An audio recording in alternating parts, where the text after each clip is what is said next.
Assalamualaikum warahmatullahi wabarakatuh. Selamat siang Bapak dan Ibu, semoga dalam keadaan baik. Salam sejahtera untuk kita semua. Selamat datang dan terima kasih telah hadir pada webinar hari ini berjudul Analisis Sentimen Menggunakan Natural Language Processing atau NLP. Perkenalkan, nama saya Nanda yang akan memandu acara pada siang hari ini.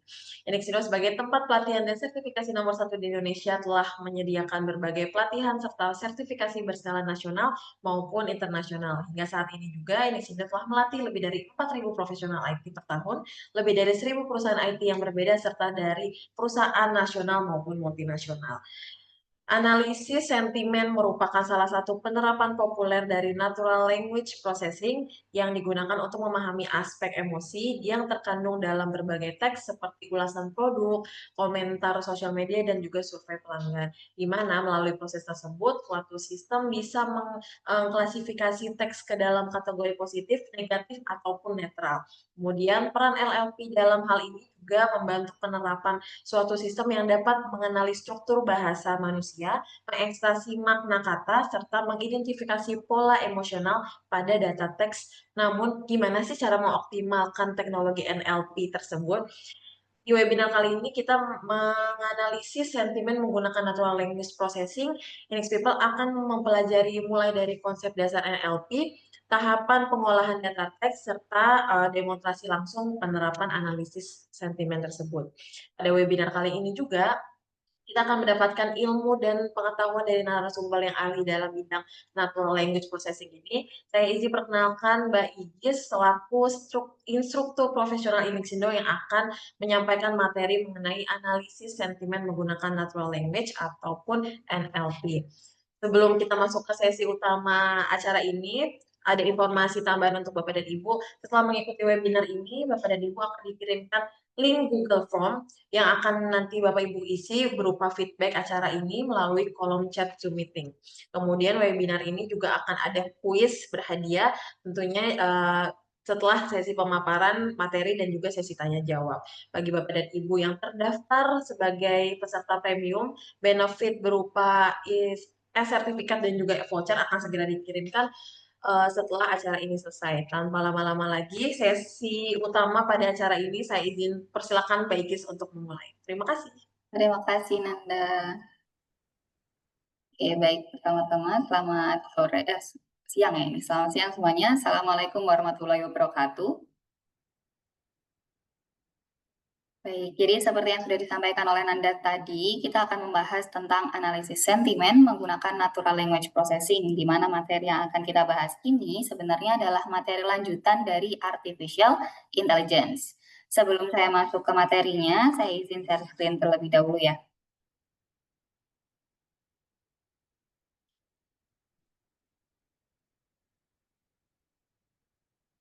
Oke. Dari sini sebenarnya yang akan teman-teman pelajari tentang analisis sentimen menggunakan NLP adalah bagaimana cara kita untuk membuat mesin ini mengenali emosi yang dimiliki oleh manusia. Sebelum masuk situ, kita akan bahas terlebih dahulu tentang natural language processing. Dari sini kita boleh untuk sama-sama berkaca terhadap di sekitar kita tuh kayak gimana. Misalkan apakah komputer yang kita biasa gunakan itu bisa mengerti apa yang kita sampaikan, apakah handphone yang kita pakai sehari-hari itu dapat mengirimkan sesuatu sesuai dengan yang kita harapkan, dan seterusnya, mulai dari kegiatan kita sehari-hari. Katakanlah bangun pagi atau waktu kita bangun dari tidur, kita melihat handphone kita memberikan notifikasi-notifikasi, kemudian ada alarm, kemudian mungkin kita scroll down di Twitter dan seterusnya.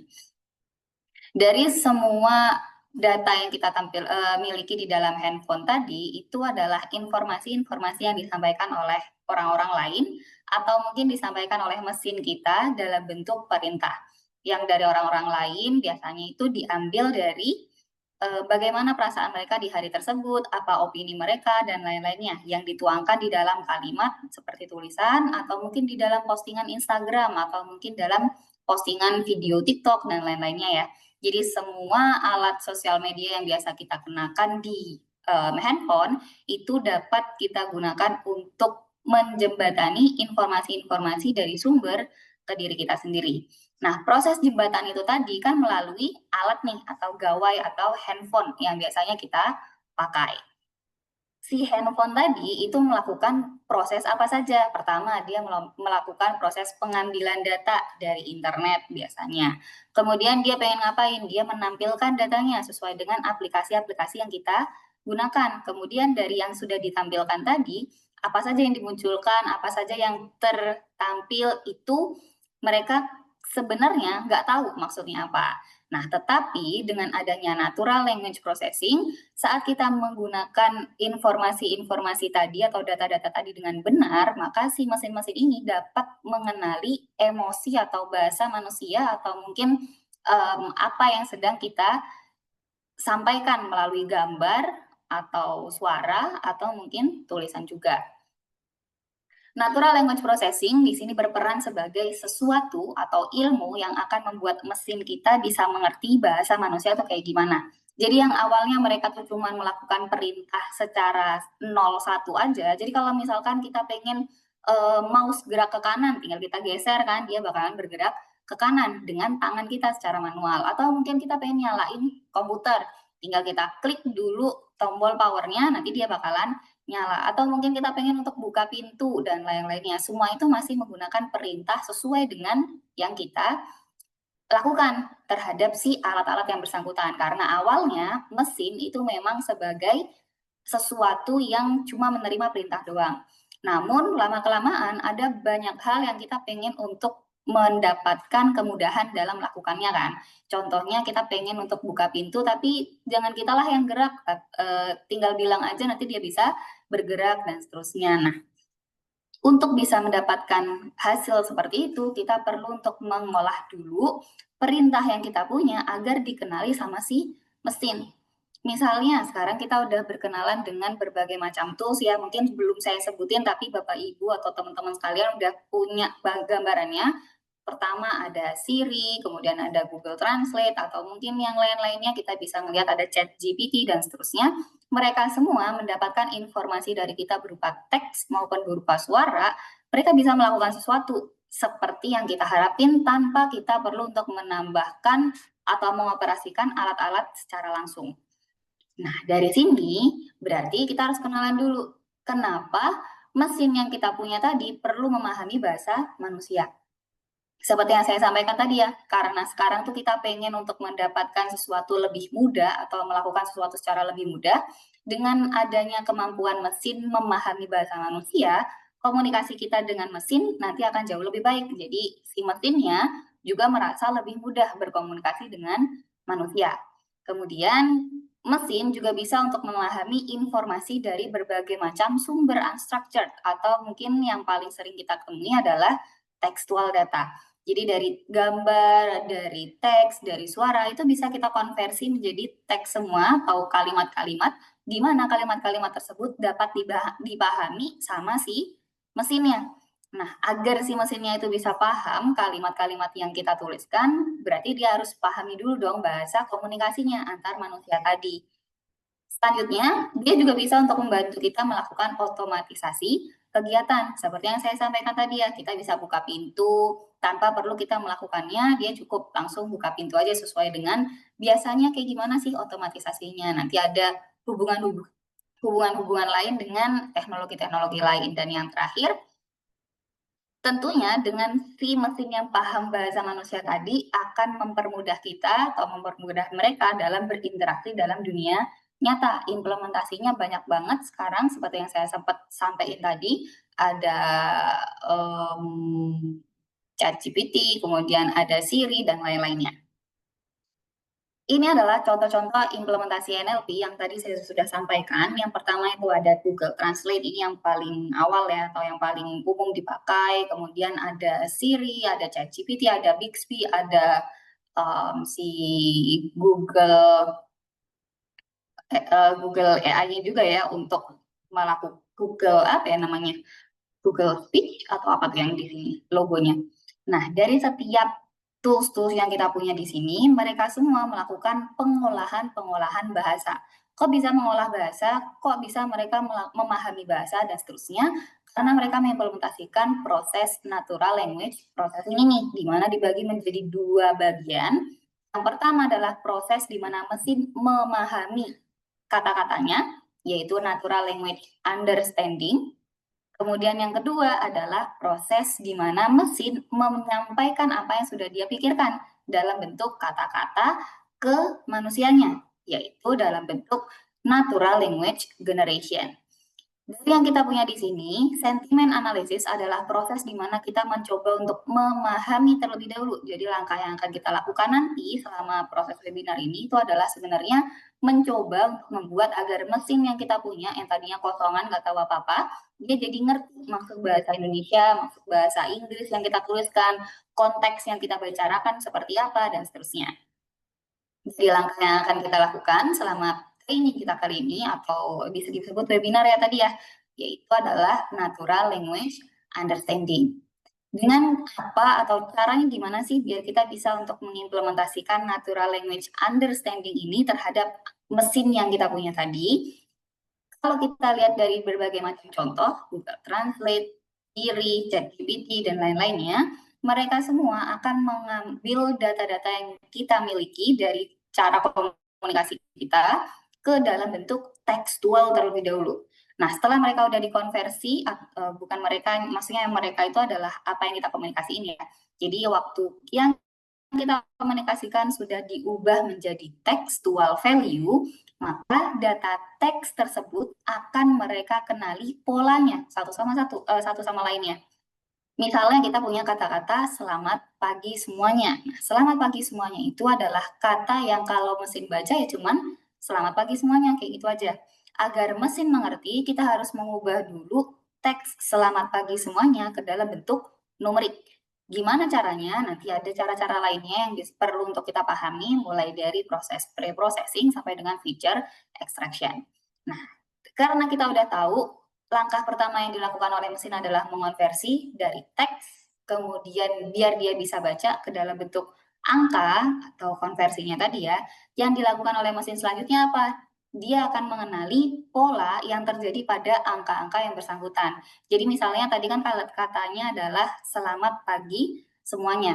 Selamat itu dianggap sebagai kata pertama, pagi itu dianggap sebagai kata kedua, dan semuanya sebagai kata ketiga. Ketiga kata tadi dianggap sebagai satu dictionary atau sebagai satu kamus. Jadi dalam satu bahasa itu ada 3 kata tadi nih. Katanya ada apa aja? Tadi ada selamat, pagi, dan semuanya. Dari ketiga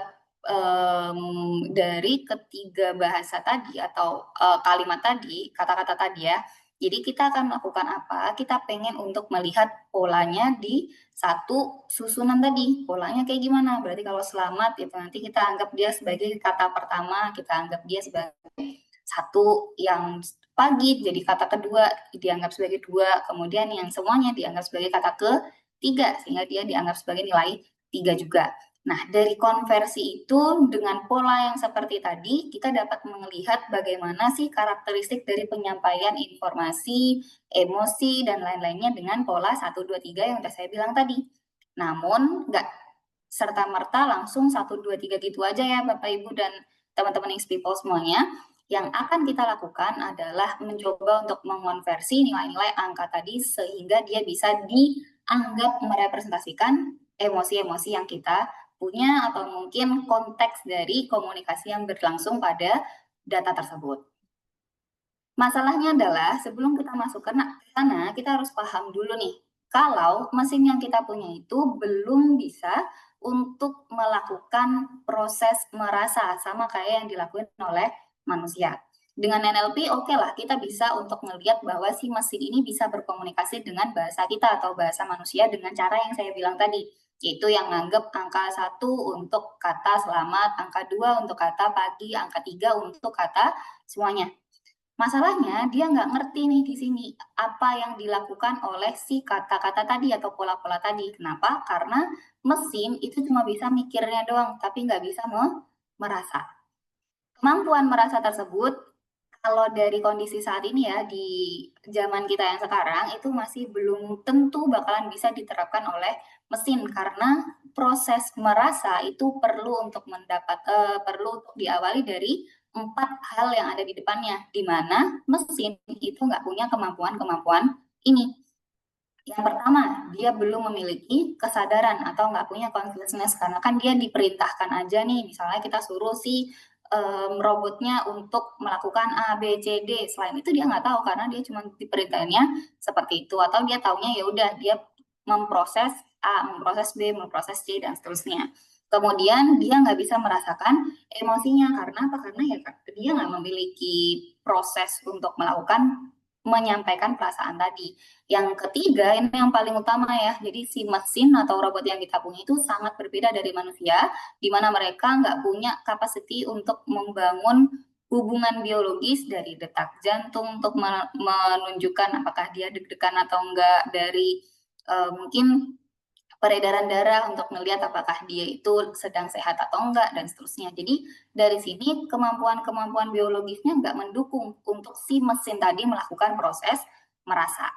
Dan yang terakhir ada pengalaman pribadi. Jadi dia itu nggak melakukan proses-proses ini secara sendiri, tapi dia cuma melihat aja atau menyalin aja apa yang terjadi pada data yang dia terima. Kayak gitu. Jadi yang dilakuin sama mesin itu sebenarnya cuma niruin doang. Tapi pada dasarnya mesin itu nggak mampu untuk melakukan proses merasa ya. Jadi dari sini saya harap semuanya bisa satu paham dulu, meskipun kita nanti bisa melakukan proses analisis sentimen atau mengenali sentimen dari orang-orang lain atau data-data yang kita punya, yang sebenarnya terjadi itu hanya proses meniru aja.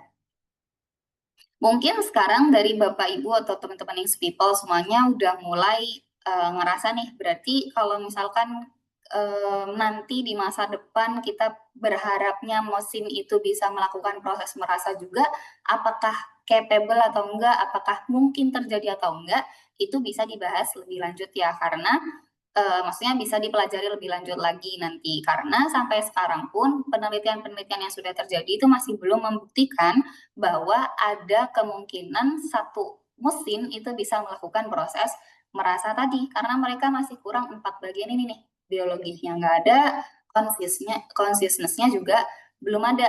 Yang tentunya kalau nggak ada dua ini, nggak ada emosi, nggak ada pengalaman pribadi mereka sendiri.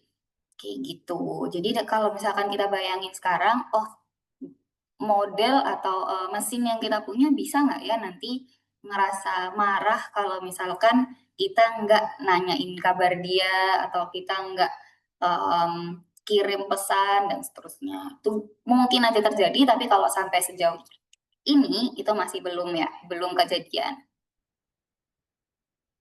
Oke, nah karena tadi saya bilang yang dilakuin sama mesin itu bukan mengalami proses merasanya, tapi cuman meniru aja, langkah yang terjadi tuh kayak gimana? Jadi misalnya si user itu melakukan proses pengiriman informasi, "Aku senang sekali hari ini." Kemudian mesinnya akan menjawab, "Turut senang untukmu." Tentunya sebagai manusia yang sebelumnya belum berkenalan sama sekali dengan teknologi-teknologi AI dan lain-lainnya akan merasa takjub nih dengan kondisi ini. Kenapa? Kok bisa mesin yang sebenarnya cuman elektronik doang menjawab perasaan yang kita sampaikan. Bahkan gak jarang kalau sekarang itu trennya banyak juga ya yang menggunakan ChatGPT, yang menggunakan Siri dan lain-lainnya itu untuk melakukan konsultasi kayak ngobrol, bahkan curhat itu juga banyak yang melakukan hal tersebut. Alasan ini atau hal ini terjadi karena apa? Karena si mesinnya sudah dibuat sedemikian rupa untuk menirukan perasaan yang dimiliki oleh seseorang, dan nggak cuma satu doang yang dia tiru, tapi ada banyak sekali data dari berbagai macam jenis orang juga untuk menjawab kondisi yang dimiliki oleh seseorang tadi. Jadi kalau saya bilang, "Aku senang sekali hari ini," mungkin orang lain atau teman kita itu bakal bilang, "Oh iya, kenapa? Senang sekali dengarnya," dan seterusnya. Mesin juga akan melakukan meniru perasaan tadi dari orang yang bilang jawaban tadi ya, dengan sedemikian rupa. Hal itu menjadi keuntungan di masa sekarang karena kita jadi lebih punya banyak opsi untuk melakukan proses perluasan komunikasi, latihan komunikasi, dan lain-lainnya, bahkan dengan mesin.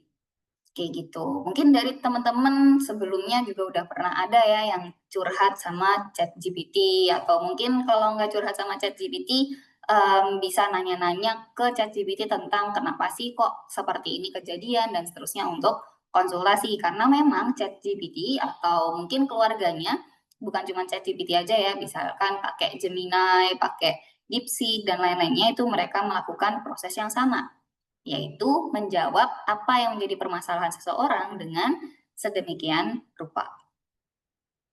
Kenapa hal itu bisa terjadi? Karena tadi yang kita bahas dari awal ya, kita menggunakan NLP, di mana dia akan melakukan proses natural language understanding, kemudian untuk menjawab kita, dia melakukan natural language generation.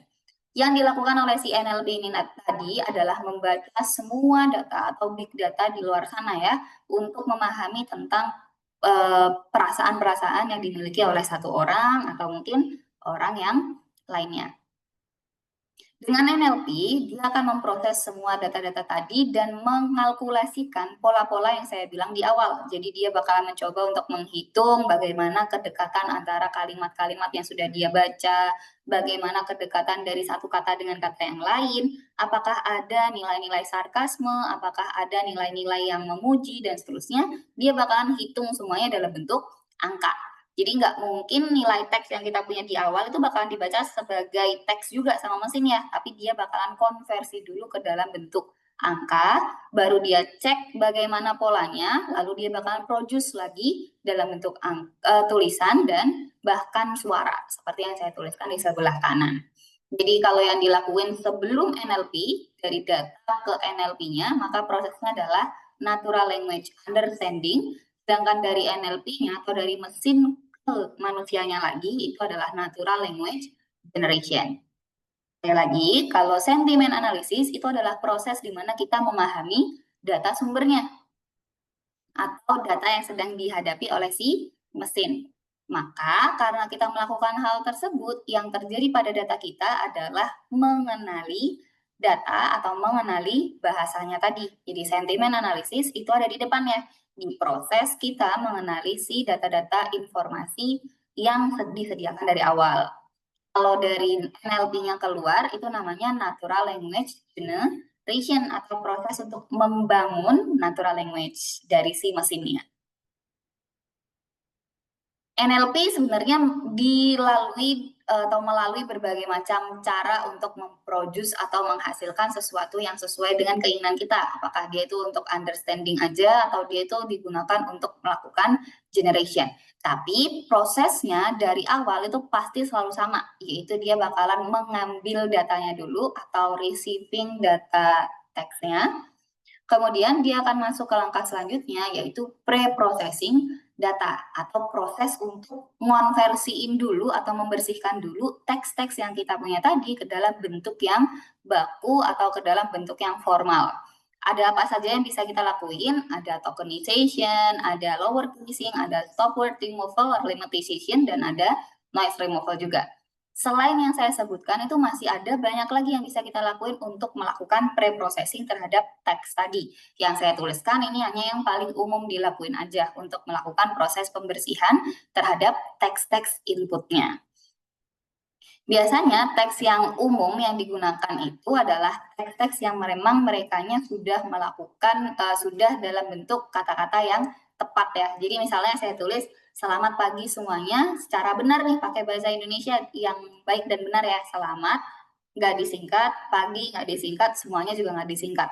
Maka dia bakal langsung melalui proses ini, tokenization, itu untuk misahin dari satu kata dengan kata yang lainnya di dalam tempat yang berbeda. Kemudian lower casing itu untuk mengubah semua karakter yang dimiliki oleh kalimat tadi menjadi kalimat huruf kecil. Kemudian word removal ini untuk menghapus kata-kata yang tidak ada artinya. Maksudnya gimana? Kata-kata yang tidak ada artinya ini sebenarnya eksis untuk enhance kalimat yang kita punya aja.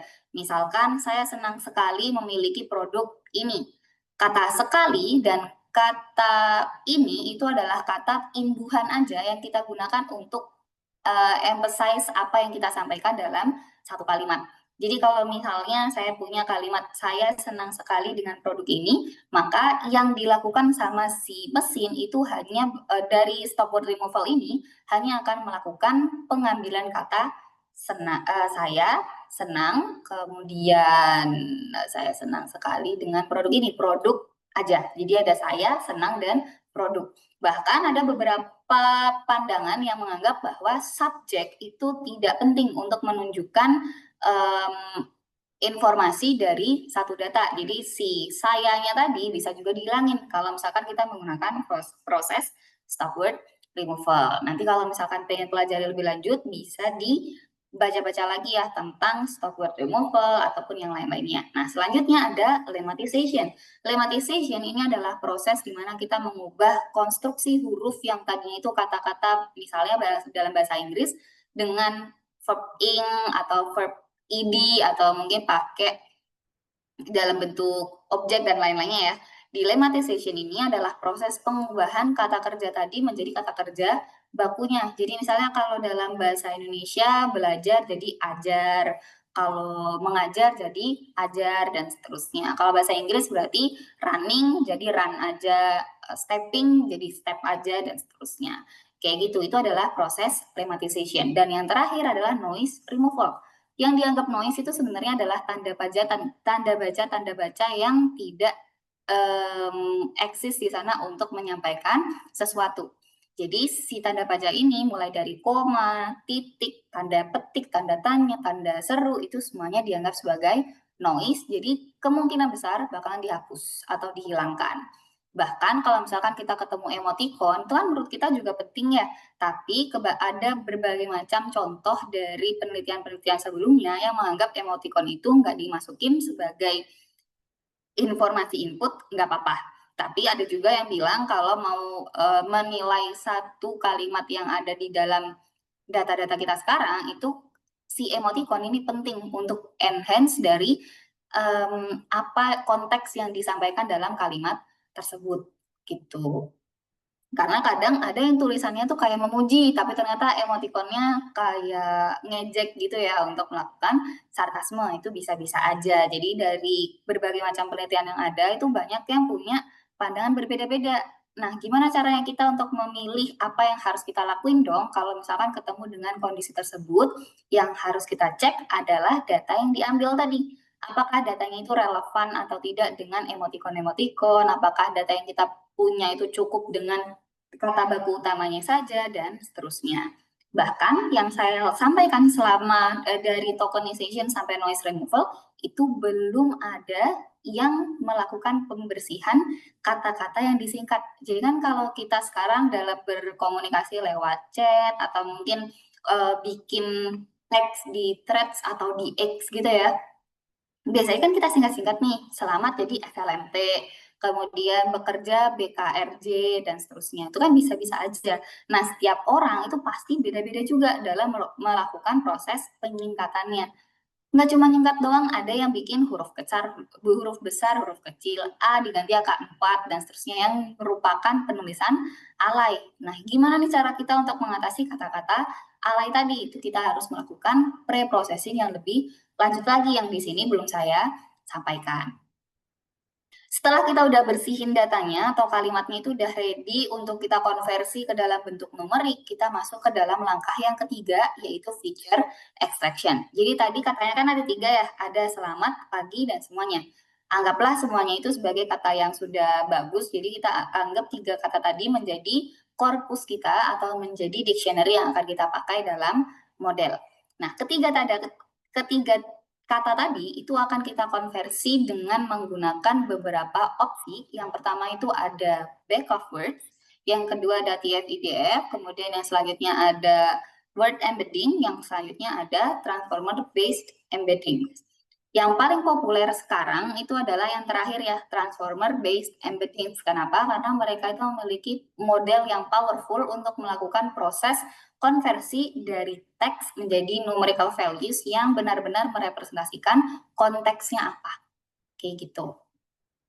Sebenarnya nggak sedetail yang saya sampaikan barusan ya, cuman kondisinya si transformer based embeddings ini memang ilmu baru yang muncul di dalam dunia sentiment analysis atau NLP. Jadi peruntukannya itu memang lebih spesifik lagi. Jadi kalau misalkan kita baca dari yang paling atas, yang paling umum dilakukan ya, yaitu adalah back of word, di mana kita menghitung berapa kali occurrence atau kemunculan dari satu kata dalam satu kalimat. Back of words ini tinggal dihitung, misalnya selamat pagi semuanya, itu berarti kan setiap kata munculnya satu-satu aja, maka nilai representatifnya untuk selamat, untuk pagi, untuk semuanya itu cuman satu. Lalu ada TF, IDF. Nah, yang dilakukan sama si TF, IDF ini adalah menghitung berapa persentase teks yang kita punya atau kata-kata yang kita punya tadi di dalam satu kalimat dan dibandingkan dengan di dalam seluruh dokumen atau semua kalimat yang ada. Nanti dia bakalan memiliki nilai representasinya di setiap kata yang sudah kita munculkan di dalam data token tadi atau kata-kata yang sudah kita pisahin ya. Ada selamat, pagi, dan semuanya. Nanti akan kita bahas contohnya kayak gimana lebih lanjut. Lalu ada word embedding. Jadi kalau word embedding ini juga proses yang mirip kayak si TF IDF, tapi langkah-langkahnya atau proses perhitungannya itu sedikit berbeda. Apalagi yang transformer based embedding. Jadi kalau yang word embedding ini masih konversi yang manual, kalau yang transformer itu sudah menggunakan si transformernya atau alat lagi, ilmu lagi yang menggunakan si transformer tadi, sehingga dia bisa ekstrak lebih dalam tentang konteksnya kayak gimana dan seterusnya. Tujuan kita di processing data adalah menampilkan teks yang sudah bersih. Jadi tadi kita menghapus karakter-karakter yang nggak perlu, kita menghapus kata-kata yang tidak perlu, bahkan kita juga melakukan proses pengubahan dari huruf besar ke huruf kecil. Lalu kita pisahin dari satu kalimat tadi ke satu kelompok data yang isinya adalah setiap kata-kata yang sudah kita bersihkan. Kalau feature extraction itu adalah representatif nilai numerik dari kata-kata yang kita sudah punya di awal tadi. Kayak gitu. Jadi dari kata-kata yang sudah kita pecahin tadi ke dalam ke dalam satu kelompok, nilainya bakalan dikonversi menjadi numerik melalui feature extraction. Setelah kita sudah melalui feature extraction, yang kita lakukan selanjutnya apa? Kita akan melakukan proses pemodelan, di mana dalam proses pemodelan ini adalah proses yang mana kita menerapkan algoritma-algoritma atau perhitungan matematis terhadap data-data yang kita sudah ubah dalam bentuk numerik tadi. Ada berbagai macam tujuan yang dilakukan dalam proses modeling. Yang pertama itu ada classification. Ini bisa aja bukan tentang sentimen saja ya, tapi bisa aja klasifikasi apakah dokumennya ini baik atau buruk, apakah emailnya spam atau enggak, dan seterusnya itu masuk ke classification. Lalu yang paling umum dan yang akan kita lakukan nanti adalah sentiment analysis. Sebenarnya sentiment analysis ini juga termasuk implementasi dari classification, tapi kita bedain aja karena konteksnya adalah mengambil emosi dari si teks yang kita punya tadi. Kemudian ada machine translation. Nah, kalau machine translation ini adalah proses di mana kita mengonversi kata-kata dari bahasa Inggris misalnya kita ubah ke bahasa Indonesia atau sebaliknya dengan proses pemahaman kalimat yang sudah sesuai. Lalu yang terakhir adalah proses text generation. Jadi dengan adanya kalimat-kalimat yang kita punya di depan, kita ngapain nih setelahnya? Apakah kita mau jawab pakai output sederhana aja, atau mungkin kita pengen untuk konstruk susunan kalimat yang baru dan seterusnya, kita bisa menggunakan si text generation ini. Yang terakhir, kita bisa melihat outputnya, hasilnya ada apa aja. Kalau misalnya kita pakai classification, kita bisa mendapatkan label sentimen. Entah itu classification yang tadi label ya, bukan label sentimen aja. Jadi kalau misalkan tadi kita ngomongin spam atau bukan spam, berarti outputnya tinggal dikasih tahu aja kelasnya dari si data yang bersangkutan tadi, dia masuk ke spam atau bukan. Kalau sentiment analysis itu outputnya adalah label sentimen. Jadi kita bisa tahu apakah perasaannya itu negatif, netral, atau positif seperti yang sudah disampaikan sama Mbak Nanda tadi di depan ya. Nah, selanjutnya kita juga bisa untuk melakukan proses melihat hasilnya dalam bentuk ringkasan dokumen, dalam bentuk jawaban chatbot, dan bahkan kita juga bisa untuk melihat yang terjemahan. Jadi kalau terjemahan itu kan output dari machine translation, tapi kalau jawaban chatbot dan meringkasan dokumen itu masuk ke text generation. Seperti itu. Ini adalah cara NLP bekerja. Jadi mau pakai teori apapun, prosesnya pasti sama kayak gini. Cuman mungkin langkah-langkahnya yang disesuaikan terhadap apa? Terhadap data yang ada di depan. Sebelum berpindah, saya ingin semuanya untuk memiliki satu pandangan yang sama ya, yaitu model yang kita bangun itu tergantung sama data yang dia pelajari. Jadi kalau datanya itu cuma segitu-gitu aja, ya berarti dia taunya cuma itu aja. Kalau misalkan datanya pakai data besar, kayak punyanya OpenAI, jadi dia bisa punya ChatGPT atau mungkin DeepSeek dan Gemini dan lain-lainnya, maka mereka juga punya nilai-nilai di situ di lingkupnya mereka juga. Jadi nggak cuma sekecil itu siklus sebenarnya skalanya, tapi bisa pakai yang besar tadi. Skala untuk pemahamannya ya dari si model yang bersangkutan. Biar kita bisa untuk membuat agar setiap kata-kata yang kita punya itu jelas mana yang kata benar atau enggak, kita bisa mendapatkan bantuan dari berbagai macam tools di luar sana. Jadi kalau misalkan pakai Python, ada berbagai macam library tambahannya. Kalau misalnya mau pakai Azure, AWS, atau mungkin pakai Google, itu juga bisa-bisa aja. Karena mereka sudah menyediakan environment untuk membangun model dari si AI ini atau si NLP ini. Nah, kalau misalkan mau yang lebih lanjut, mungkin yang paling populer itu adalah OpenAI ya sekarang. Jadi kita bisa menggunakan tools-nya si atau saya sih seringnya bilangnya otaknya dari OpenAI ini untuk kita implementasikan di keseharian kita atau di perusahaan kita dan seterusnya. Karena kita tadi udah bahas tentang prosesnya kayak gimana aja atau cara bekerjanya kayak gimana aja, maka sekarang kita bakalan coba untuk melakukan sedikit tentang proses NLP-nya. Jadi mulai dari receiving data sampai dengan menampilkan output, sebenarnya apa sih data-data yang dipelajari atau berubah dari satu step ke step lainnya. Jadi di langkah pertama saat melakukan receiving data yang dimiliki oleh si mesin itu adalah kata-kata misalnya saya suka dengan produk ini. Kalau kita udah punya kalimat ini, maka kita perlu untuk ubah dulu dalam bentuk pre-processing. Yang pertama, dia akan melakukan penghilangan tanda seru. Kalau ngilangin tanda seru, berarti tadi kita pakai langkah apa? Di sini, kita pakai langkah apa? Ada noise removal ya. Jadi kita bisa melakukan noise removal terlebih dahulu, di mana yang tadinya itu ada tanda serunya, sekarang udah nggak ada nih. Nah, setelah kita udah menghilangkan tanda serunya, dan kata-kata yang kita punya di sini itu dalam bentuk huruf besar semua, ada yang huruf besar, ada yang huruf kecil, kita perlu melakukan langkah selanjutnya. Langkah selanjutnya adalah membuat agar semua kata-kata yang kita punya menjadi lowercase. Nah, kalau di sini itu kan cuman 2 langkah aja ya yang dilakuin. Yang pertama itu ngapus si noise-nya, kemudian yang selanjutnya langsung tokenization. Sebenarnya ini langkahnya kurang satu lagi ya di bawahnya atau di atasnya si tokenization, yaitu proses membuat kata-kata yang kita punya jadi lowercase.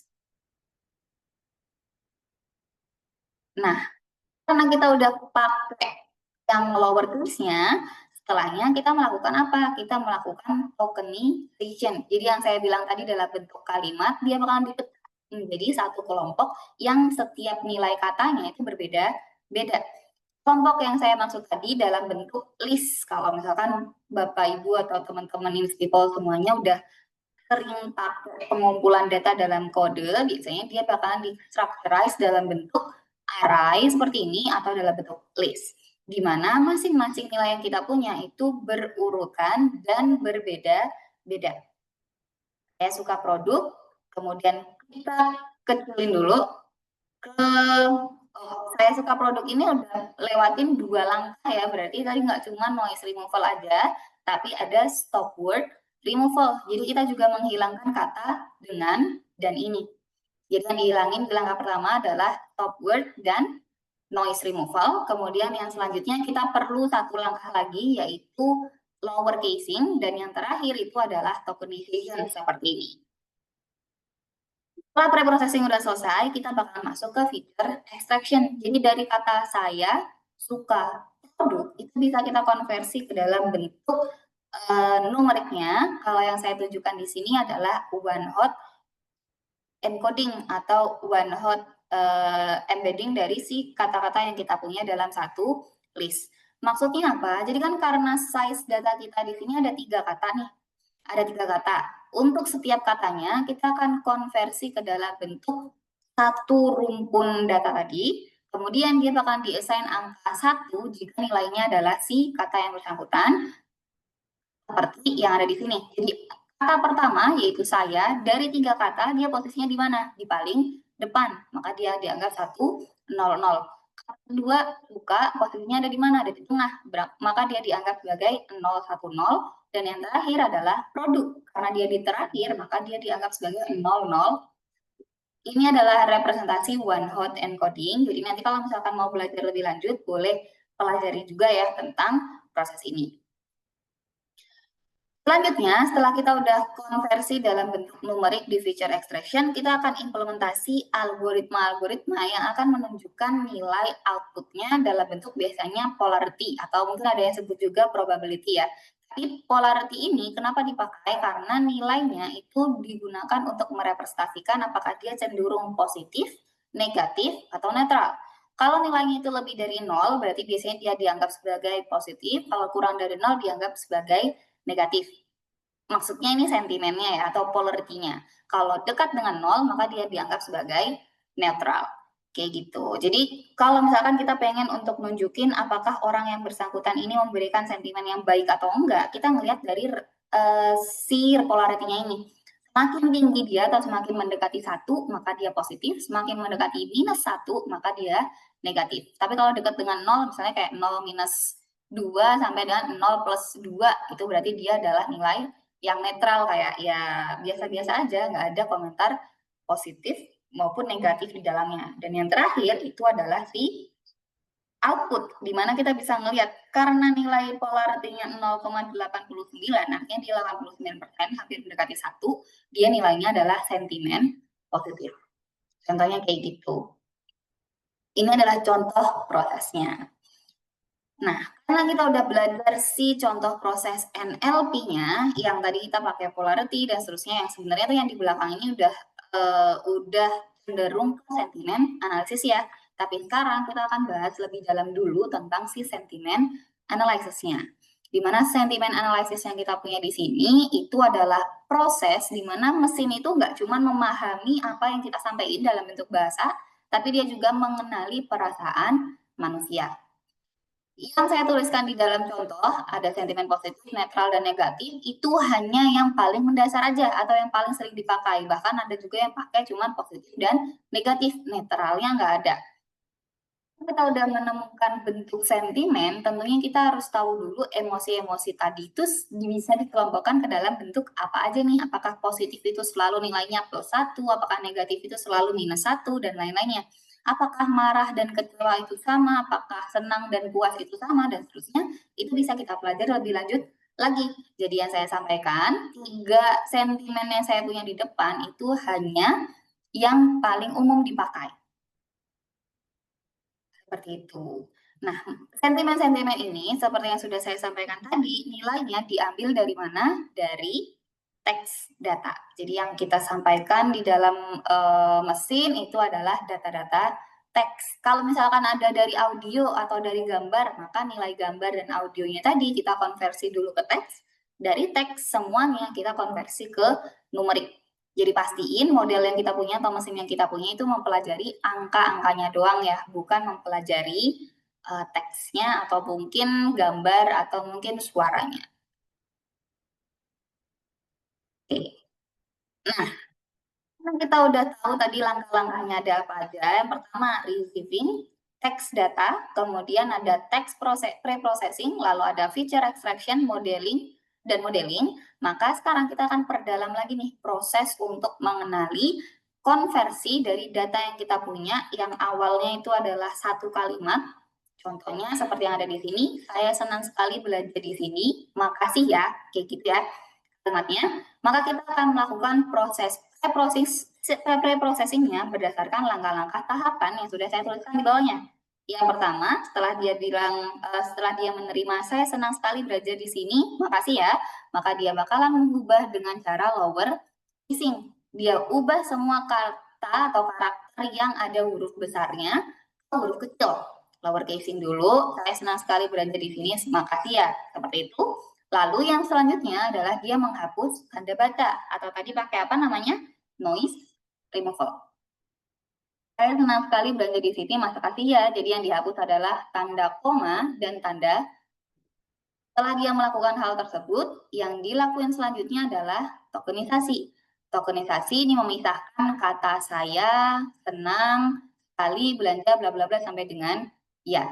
Nah, setelah langkah ini, yang dilakukan oleh mesin adalah menghapus stop word-nya atau kata-kata yang tadi saya bilang cuman imbuhan aja atau tambahan aja yang digunakan untuk emphasize satu kalimat atau enhance satu kalimat kita biar tersusun sesuai dengan karakter penulisan dari bahasa, misalnya kayak bahasa Indonesia itu di bahasa Indonesia kan pakai subjek, predikat,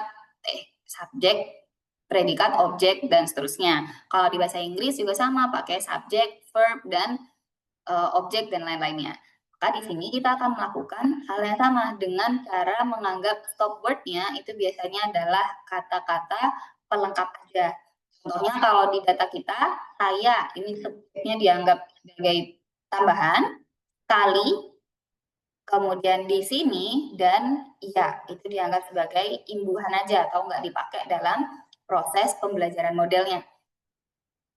Setelah itu kita akan melakukan proses stemming. Di sini dia bakalan melakukan proses pembersihan terhadap data-data yang kita punya sedemikian rupa untuk menyesuaikan dengan karakter-karakter yang ada pada datanya. Sebenarnya stemming ini opsional, cuman yang dimaksud stop word tadi kan sekali juga sama ya, jadi harusnya sekali ini juga dihilangin. Nanti bisa belajar lebih lanjut lagi maksudnya si stemming itu apa, dan yang terakhir hasil yang kita punya adalah kata senang, belanja, dan makasih. Ada 3 kata itu doang. Setelah kita sudah selesai untuk membuat 3 kata tadi, kita akan mencoba untuk melakukan proses ekstraksi terhadap semua kalimat yang kita punya di dalam data. Jadi kalau kita udah ngomongin NLP, udah ngomongin sentiment analysis, datanya itu nggak mungkin cuma satu doang, cuma satu kalimat doang. Pasti ada banyak. Jadi yang kita lakuin di sini untuk melakukan feature extraction adalah combine dulu semua kata-kata tokenized yang sudah kita dapatkan dari berbagai macam kalimat ke dalam satu struktur data seperti yang ada di atas. Jadi kata senang, belanja, makasih, barang, datang tepat, dan lama ini adalah kumpulan dari kata-kata yang sudah kita bersihkan di langkah sebelumnya. Senang, belanja, bla bla bla sampai dengan lama. Nah, dari semua kata-kata yang kita punya di sini, kita konversi dulu ke dalam bentuk numerik atau proses feature extraction-nya menggunakan salah satu cara yaitu TF IDF. Nah, saat kita konversi pakai TF IDF, kita bakal nemu nih perhitungannya.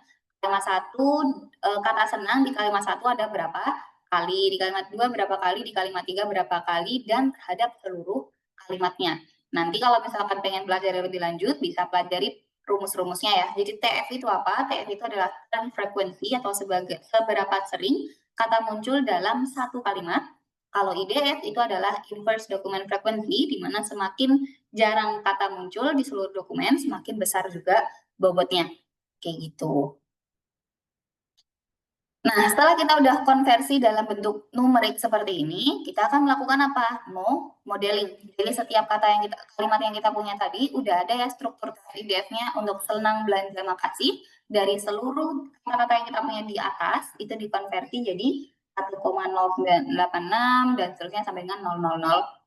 Labelnya adalah kata senang, belanja, makasih. Labelnya adalah positif. Barang datang cepat juga positif. Barang lama adalah negatif. Sesuai dengan contohnya ya, barang lama itu kan emang negatif. Kalau barangnya datangnya lama kan kita nggak suka nih, jadi biasanya orang-orang bakalan memberikan sentimen negatif. Sekarang saya pengen untuk melakukan pengecekan terhadap bentuk TF-IDF yang kita punya di atas dan menghitung dengan algoritma KNN atau K nearest neighbor. Untuk kata apa? Untuk kata pengiriman lama. Jadi apa yang dilakukan sama si algoritma KNN? Algoritma KNN itu akan melakukan proses perhitungan terhadap semua kalimat yang ada terhadap kalimat baru, yaitu pengiriman lama, dan dia bakal melihat mana yang paling dekat sama kalimat itu berdasarkan rumus Euclidean distance. Ini yang paling sering dipakai di dalam KNN ya. Nah, sebelum kita melakukan perhitungan KNN-nya, kita harus konversi dulu pengiriman lama ke dalam bentuk nilai TF IDF-nya. Jadi dari kedua kata ini, dari seluruh kalimat yang kita punya, ternyata yang sama itu cuma kata lama aja. Maka kata-kata yang ada di depan dianggap sebagai 0 dan yang lama dianggap sebagai 1. Karena bobotnya si kata lama tadi adalah 1,0986, maka semua data yang ada nilainya di lama itu akan dikalikan dengan 1,0986. Jadi kita bakalan punya nilainya 0,00001,0986. Dari rumus ini atau dari karakter FIDF yang kita punya, kita bakalan hitung pakai Euclidean distance-nya dulu terhadap masing-masing kalimat yang ada di atas. Jadi 0 dikurangi 1,0984 6 dikuadratkan ditambah dengan selisih dari 0 dan 10986 dikuadratkan dan seterusnya sampai dengan yang terakhir 10986 dikurangi dengan 0 dikuadratkan lalu diakar. Maka hasilnya kurang lebih bakalan mendekati 2,197 seperti yang ada di contoh di sini ya. Kalimat 1 pendekatannya adalah nilai 2,197. Kemudian kalimat kedua kalau kita hitung lagi 0 terhadap 0, 0 terhadap 0, 0 terhadap 0,4055 dan seterusnya sampai dengan 1,0986 kurangi dengan 0, maka nilainya adalah 1,946. Dan yang terakhir juga sama 0, 0, 0, 0 bla bla bla sampai dengan yang terakhir. Maka kalau kita kalkulasiin ternyata kalimatnya mendapatkan 0,4055. Algoritma KNN adalah proses di mana kita mengenali dari semua data yang terdekat dengan dia, N value, N-nya berapa, di sini kita bisa tentuin misalnya dari semua kalimat yang ada, kita ambil satu kalimat terdekat deh. Dari satu kalimat itu, dia labelnya apa? Kalau dia positif, berarti kita bakal ngikut positif. Kalau dia negatif, maka kita bakal ngikut negatif. Dengan K1 atau dengan kalimat yang paling dekat dengan dia jumlahnya hanya ada 1, maka kita akan mengikuti kalimat ketiga karena nilainya yang paling kecil. Karena dia data paling dekat adalah kalimat 3, kelasnya negatif di sini, maka pengiriman lama akan dimasukkan sebagai sentimen negatif. Gitu. Tapi kalau di sini K-nya diganti jadi K sama dengan 2 misalnya, atau mungkin kita ganti lagi jadi K sama dengan 3. Kalau kita menggunakan K sama dengan 3, maka dari ketiga data ini kan udah yang paling dekat. Dari ketiga data ini, kita melihat ada positif, dan negatif. Nah, 3 data tadi itu diambil majority-nya, maka si data pengiriman lama ini masuk ke label positif. Sentimennya jadi positif. Nah, tentunya dia nilainya nggak sesuai dong dengan keharusan atau kalimat yang sudah kita punya tadi. Karena kita tahu bahwa pengiriman lama itu harusnya negatif, bukan hal yang positif.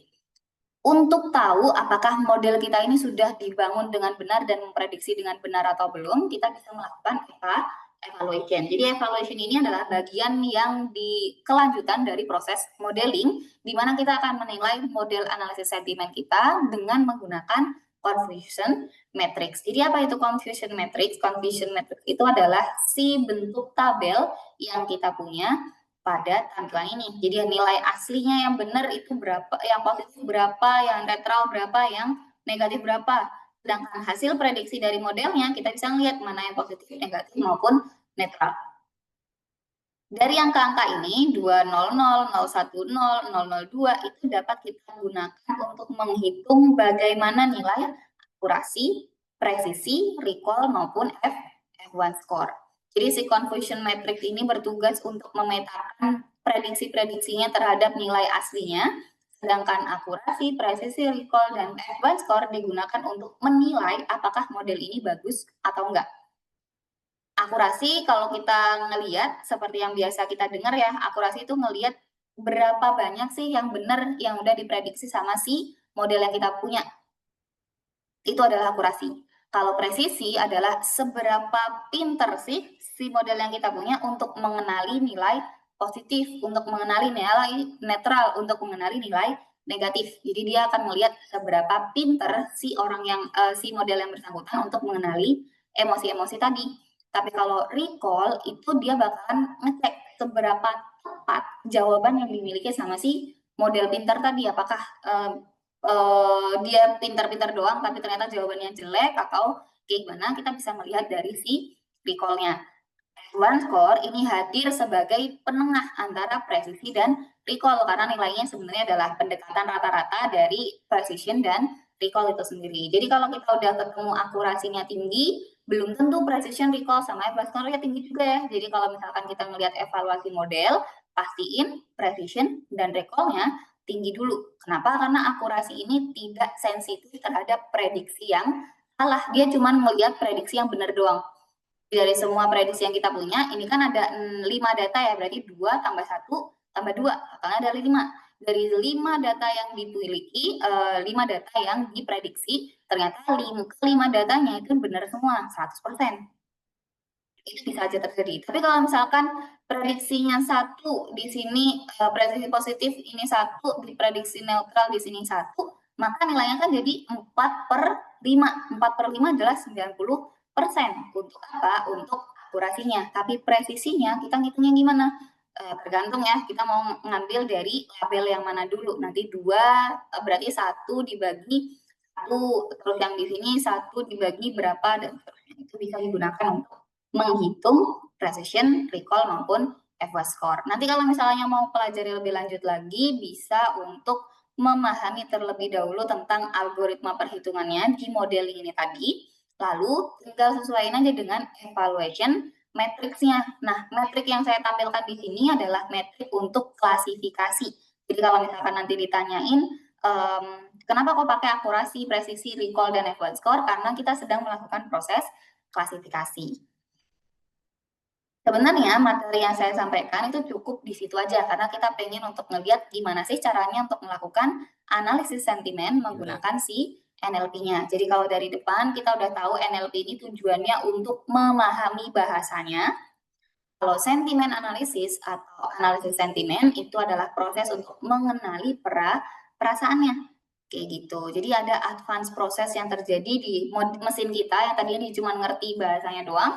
Setelah dia ngerti bahasanya, dia bisa ngenalin ekspresi dari manusia tadi atau kayak gimana dalam bentuk perasaan atau sentimen. Sebenarnya saya juga sudah menyiapkan salah satu contoh implementasi dari si pembuatan modeling ini dengan menggunakan Python. Jadi ini untuk overview aja ya, untuk contoh-contoh aja. Yang saya lakukan di sini adalah langkah-langkah yang sama seperti yang kita udah bahas tadi di PowerPoint atau dari presentation. Kita bakalan membahas dulu dari data-datanya. Datanya ada apa aja? Misalnya di sini saya punya 13 data, ada ulasan yang 13 ini ada barang bagus banget, kualitas oke, sampai dengan lama banget, kualitas sesuai harga lah ya, dan seterusnya. Yang setiap kata-katanya atau setiap kalimatnya sudah dilabeli dengan label-label sentimennya, ada yang positif, negatif, sampai dengan netral. Nah, setelah dia udah disajikan datanya dan dibaca oleh si mesin, kita harus melakukan pembersihan terlebih dahulu untuk kalimat-kalimat yang ada di kolom ulasan ini. Jadi kita harus bersihin dulu. Caranya gimana? Pertama kita bikin jadi lowercase, kemudian kita ubah jadi dihilangin non numerical values-nya, kita hilangin non alfabet values-nya, kita hilangkan nilai-nilai tanda bacanya, kita hilangkan yang nggak penting-penting dan seterusnya, lalu kita anggap dia sebagai ulasan bersih. Nah, kalau yang saya lakuin di sini ini cuma muter-muter di removal terhadap noise sama penulisannya doang ya. Jadi nggak ada yang melakukan stop word removal, nggak ada yang melakukan lemmatization, nggak ada stemming juga di sini. Jadi ini cuman yang bersihin noise doang. Jadi modelnya nggak sebagus itu juga. Nah, selanjutnya kita bakalan lanjutin ke proses label mapping. Di sini ada positif, netral, negatif, ada labelnya apa aja. Kita bisa melakukan mapping terhadap masing-masing datanya tadi. Yang positif kan nilainya dalam bentuk label nih, dalam bentuk teks. Kita ubah jadi numerik dulu. Jadi yang positif di angka 1, netral 0, negatif jadi minus. Setelah selesai, kita akan melakukan feature extraction pakai TF-IDF. Jadi tanpa perlu kita hitung manual, si factorizer ini akan melakukan pengubahan terhadap kata-kata yang kita punya di dalam ulasan bersih menjadi label ini tadi. Selanjutnya, kita akan melakukan proses pemisahan data menjadi X-train, X-test, Y-train, Y-test yang merupakan data training dan testing. Ini dibutuhkan dalam proses klasifikasi. Jadi nanti kalau misalkan teman-teman mau implement di Python atau implement dalam proses modeling di tools apapun, kita pasti perlu untuk memisahkan data terlebih dahulu agar kita bisa mencoba untuk memerintahkan si modelnya belajar dari data-data awal, kemudian kita suruh modelnya untuk ujian pakai data testingnya. Nah, kalau udah, kita bakalan training model. Di sini saya menggunakan dua algoritma. Yang pertama adalah K-nearest neighbor, yang tadi udah kita contohin. Dan yang kedua adalah logistic regression. Logistic regression ini mengembalikan data probability-nya dalam bentuk minus 1 sampai dengan plus 1. Jadi dari range itu kita bisa mengklasifikasikan nanti mana yang positif, mana yang negatif, mana yang netral.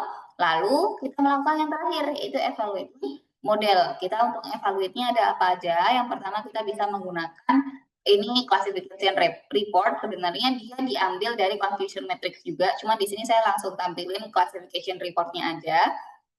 Untuk kelas minus 1 itu dia presisinya 25%. Yang kelas 1 dia 0%, 0%, 0% karena jawabannya salah semua. Terus yang recall itu 1 kayak gini.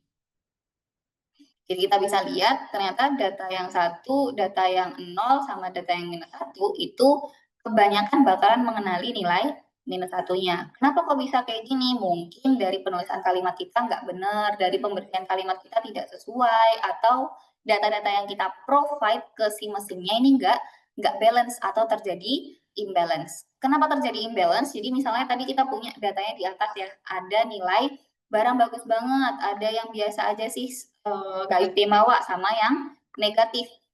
Saat kondisi imbalance itu adalah ketika barang bagus banget atau yang nilainya positif ini jumlahnya jauh lebih banyak atau jomplang banget dari si negatif sama netral.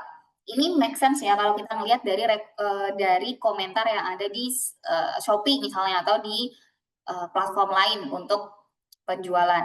Jadi biasanya kan kalau kita ngelihat dari kolom reviewnya itu kebanyakan bakal ngasih bintang 5, bukan bintang 1 kan. Jadi kalau misalkan dari 5.000 penilaian ternyata dia dapat 4.800-an yang nilainya adalah positif atau bintang 5, terus dari sisanya itu yang tinggal 100-an ya, tinggal 100-an itu dibagi dua nih, ada yang netral, ada yang negatif. Itu cuman segitu doang. Maka jumlahnya kan sangat jomplang atau terjadi imbalansi tadi, di mana sentimen yang kita provide ke modelnya itu tidak imbang. Maka itu akan membuat si modelnya bakalan lebih mudah untuk prediksi nilai-nilai yang negatif daripada nilai-nilai positif atau sebaliknya, sesuai dengan data yang paling banyak. Meskipun kita juga harus melakukan proses perbaikan data lagi nih terhadap kondisi imbalance tersebut.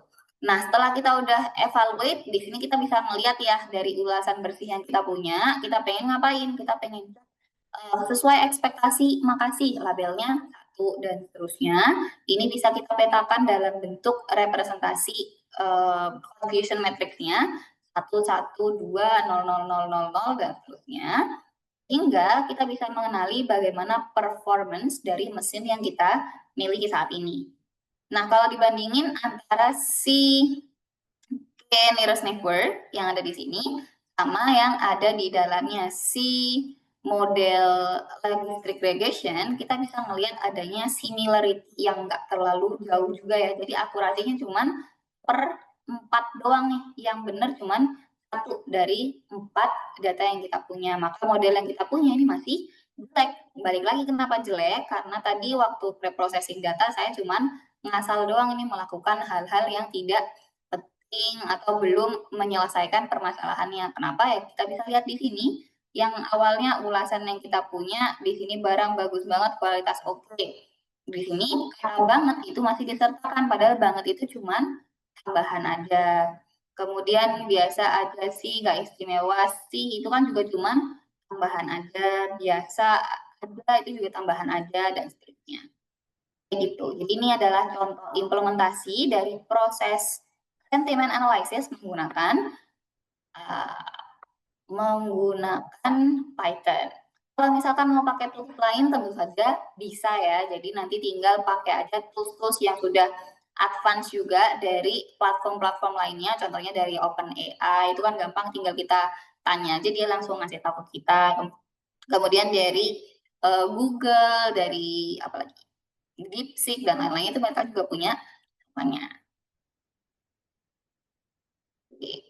Kurang lebih seperti itu nih untuk materi dari webinar kita pada hari ini. Saya ucapkan terima kasih semuanya. Kita balikin dulu ke Mbak Nanda ya untuk melanjutkan ke sesi tanya jawab. Terima kasih banyak. Selamat sore semuanya.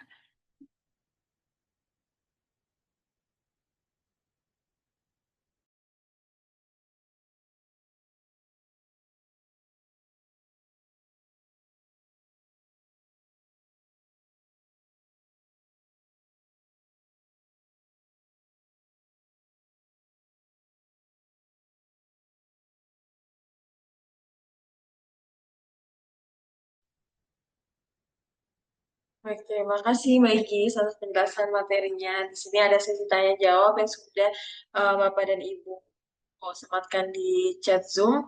Bisa kita bahas satu-satu, tapi nggak semuanya. Kita bahas yang em, paling interesting pertanyaannya, yaitu ada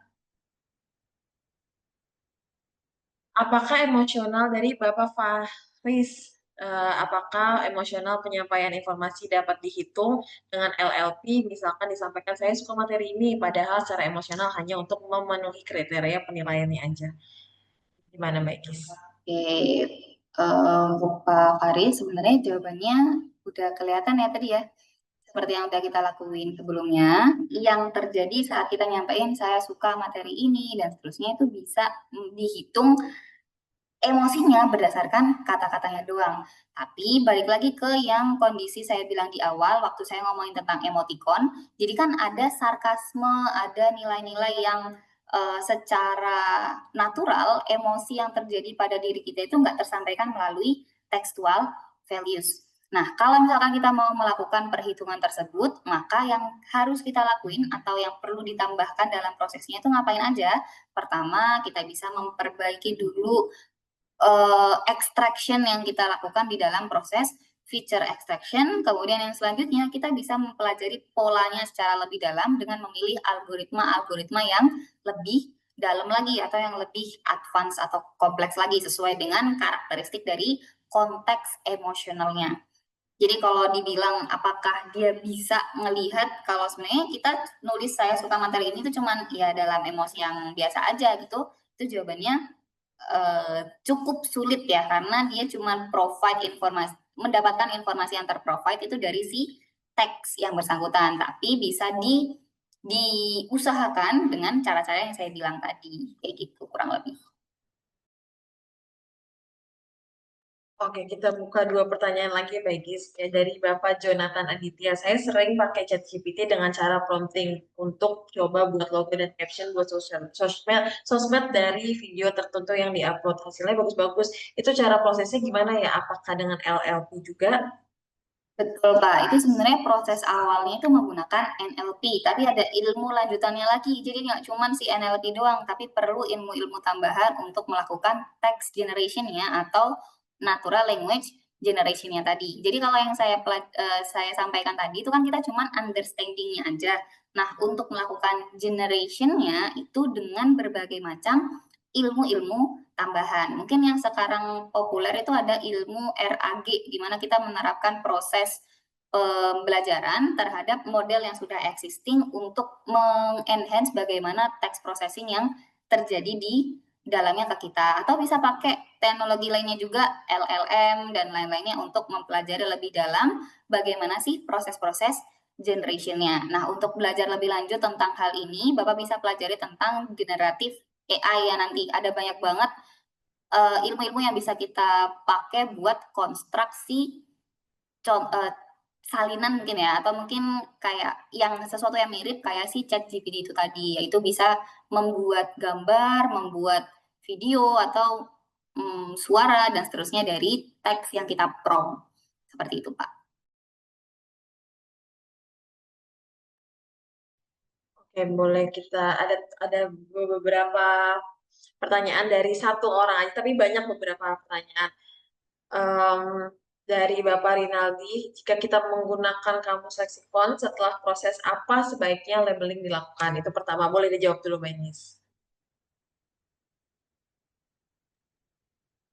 Oke, kita menggunakan kamus leksikon setelah proses apa sebaiknya labeling dilakukan. Sebenarnya labeling ini tuh biasanya dilalui atau digunakan saat kita udah bersihin kalimat-kalimatnya dulu. Jadi kalau udah pakai leksikon berarti ya setelah kita udah konversi si teks yang kita dapetin menjadi bentuk yang lebih baik. Kalau nggak salah leksikon itu library untuk mengenali kata-katanya ya kalau nggak salah. Cuma saya juga nggak terlalu hafal ya karena ada banyak banget.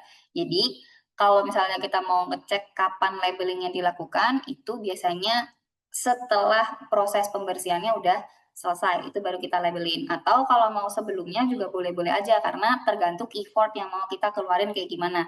Kalau sebelum proses labeling itu kan berarti effortnya lebih kecil nih karena datanya udah asli sesuai dengan kenyataan. Kalau udah dibersihkan kan berarti kata-katanya udah dibersihin, udah dipotong-potong dan seterusnya. Kayak gitu. Jadi ada pandangan yang berbeda-beda. Labeling itu best practice-nya dilakuin yang penting di awal sebelum feature extraction itu udah harus ada labelnya dulu. Seperti itu ya Pak. Di poin kedua, jika dalam salah satu kalimat terdapat kata bahasa Indonesia dan bahasa Inggris, apakah kata-kata tersebut harus diterjemahkan ke dalam bahasa yang sama? Apakah ada pengaruhnya dengan keakurasi, precision, recall, dan F1 score? Sebenarnya kalau misalkan kita ngomongin tentang bahasa Indonesia, bahasa Inggris, bahasa Jerman ataupun bahasa yang lain, itu bakalan memengaruhi bentuk feature extraction-nya. Jadi karena dia itu memengaruhi bentuk feature extraction-nya, nanti kalau kita konversi ke kalau kita pelajari di model, kemudian kita evaluate, dia bakalan bergantung sama feature yang sudah diekstrak tadi. Kalau misalkan bahasa yang kita ekstrak tadi sudah baik dan benar dan representasi nilai numeriknya itu sudah tepat, maka precision, recall, advanced score dan akurasinya bakalan terpengaruh juga gitu. Jadi kalau misalkan kita pakai bahasa Inggris sebagai kamus dasarnya, terus kita masukin kata-katanya itu dalam bahasa Indonesia kan dia nggak kompatibel juga, itu bakalan berpengaruh. Precisionnya rendah, recallnya rendah, advanced score-nya rendah, akurasinya juga rendah. Jadi biasain kalau misalkan kita mau menggunakan kamus bahasa untuk memetain stop word removal-nya atau mungkin untuk melakukan lemmatization dan seterusnya itu kita pakai kamus yang tepat ya sesuai dengan bahasa yang kita pakai di datanya tadi. Jadi kalau bahasa Indonesia ya pakai bahasa Indonesia, kalau bahasa Inggris ya pakai bahasa Inggris. Kalau misalkan beda kayak yang ditanyain sama Pak Rinaldi, berarti kita harus ngapain? Samain dulu bahasanya, entah itu ke bahasa Indonesia atau ke bahasa Inggris. Seperti itu ya. Karena dia bakalan sangat berpengaruh sama nilai akurasi, precision, recall, dan F1 score-nya. Sebenarnya kalau kata-kata beda bahasanya nggak terlalu banyak, nggak Pak, bisa aja nggak apa-apa untuk nggak dikonversi, tapi sebaiknya emang dikonversi dulu atau ditranslate dulu ke satu bahasa yang sama. Seperti itu ya, Pak.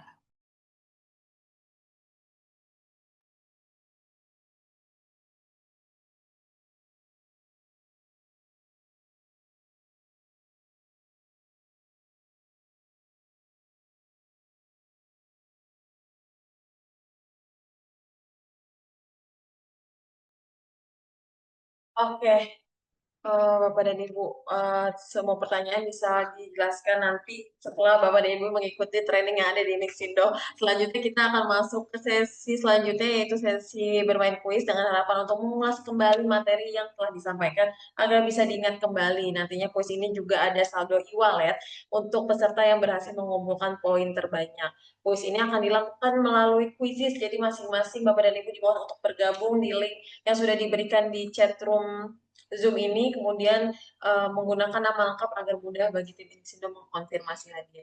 Jadi silakan Bapak dan Ibu yang bergabung bisa langsung klik quizzes di chat room.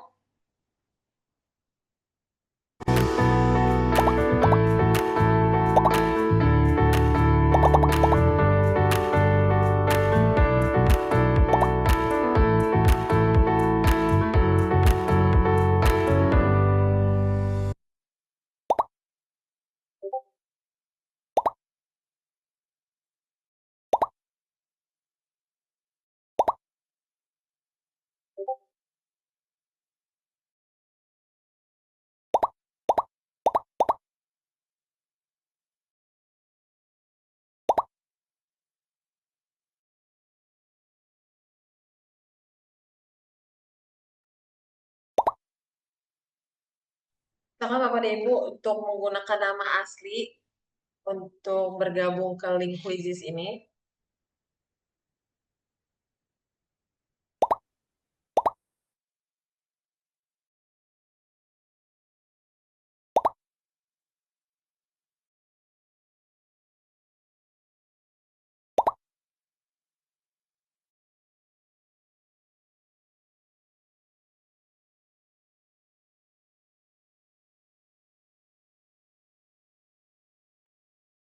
Kita akan mulai kuisnya di jam 15.25.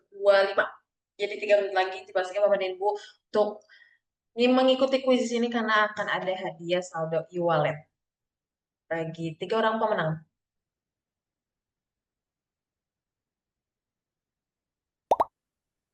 Masih ada waktu 2 menit lagi untuk segera bergabung mengikuti kuis di link quizzes yang sudah diberikan oleh tim Insindo. Kita akan menggunakan nama asli untuk memudahkan tim Insindo mengkonfirmasi hadiahnya nanti.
Baik, kita mulai 1 menit lagi. Ditunggu Bapak Ibu yang belum bergabung, silakan bergabung.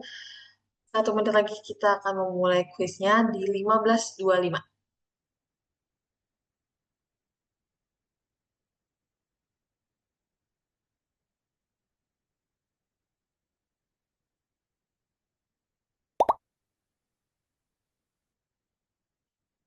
Kita mulai sekarang kuisnya, silakan tim untuk dimulai.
menyampaikan kuisnya. Kita lihat siapa pemenang yang berhasil mendapatkan saldo e-wallet. Yang ketiga ada Bu Bilkis, yang kedua ada Noval, yang ketiga ada Johannes. Nanti peserta akan dikirimkan saldo e-wallet yang akan dikonfirmasi oleh tim Inixindo. Terima kasih Bapak dan Ibu sudah berpartisipasi dalam kuis ini. Bagi para pemenang, selamat, nantinya akan dihubungi oleh tim Inixindo untuk pengiriman hadiahnya. Sebelum kita tutup acara ini, boleh kita buka kameranya untuk sesi dokumentasi Bapak dan Ibu.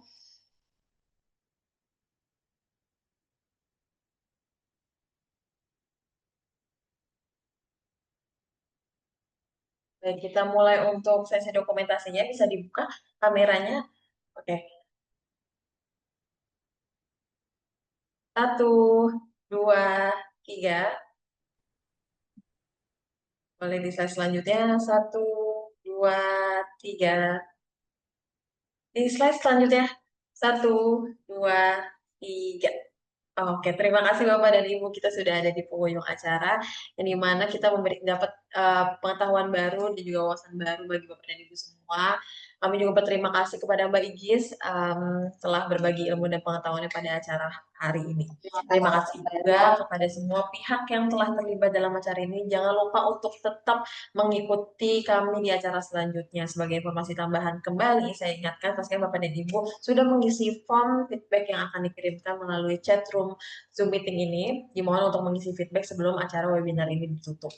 Jadi Bapak dan Ibu yang ingin belajar lebih lanjut tentang training-training yang ada di Inixindo, boleh langsung aja kepoin sosial media Inixindo, ada YouTube, TikTok, Instagram juga. Terus bisa juga hubungin melalui email info@inixindo.id atau melalui nomor WhatsApp 02157 940868.